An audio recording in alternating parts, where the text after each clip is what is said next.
Hello সবাইকেই নমস্কার ও আদাব। আমার নতুন একটি সহজ রেসিপিতে সবাইকেই স্বাগতম জানাচ্ছি। ইলিশ মাছ দিয়ে মিষ্টি কুমড়ার দুর্দান্ত একটি সহজ রান্নার রেসিপি আজ আমি আপনাদের সাথে শেয়ার।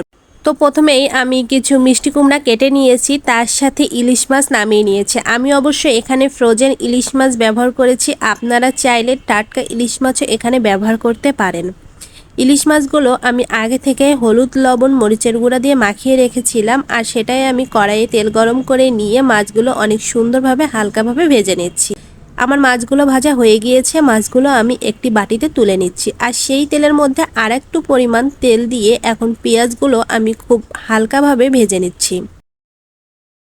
পেঁয়াজগুলো কিছুক্ষণ ভেজে নেওয়ার পর এখানে আমি 1 চামচ আদা বাটা আর 1 চামচ রসুন বাটা দিয়ে পেঁয়াজগুলো খুব ভালোভাবে একটু ভেজে নিচ্ছি। তারপর এখানে সামান্য পরিমাণ জল দিয়ে দিচ্ছি। জল দেওয়ার পর এখানে আমি গুঁড়ো মশলা দিয়ে দেব।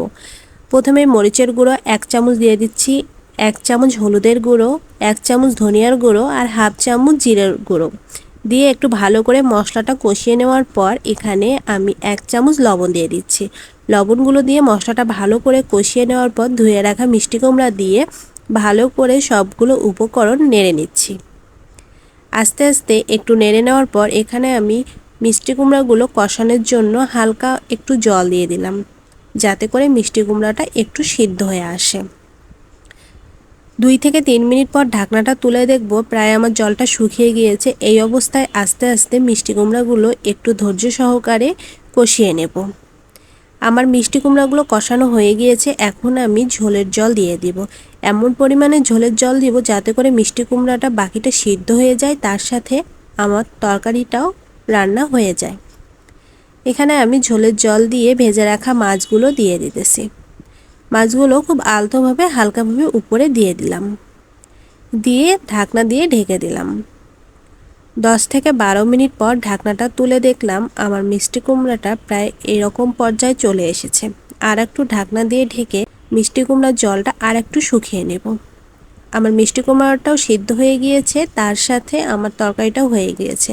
নামানোর আগে এখানে একটু চিনি আর তার সাথে একটু জিরের গুঁড়ো দিয়ে দিলাম। চিনিটা অপশনাল, যদি দিতে চান তো দিতে পারেন। আমরা চিনিটা একটু পছন্দ করি, এই কারণে চিনি দিয়ে দিয়েছি।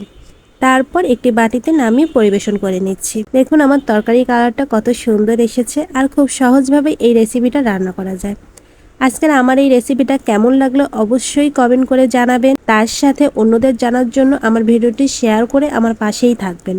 যারা আমার পেজে নতুন তারা প্লিজ আমার পেজটিতে লাইক ও ফলো দিবেন। তার সাথে আমার ইউটিউব চ্যানেলে একটি সাবস্ক্রাইব সাথে বেল আইকন বাটনটি প্রেস করে রাখবেন নতুন নতুন ভিডিও পেতে।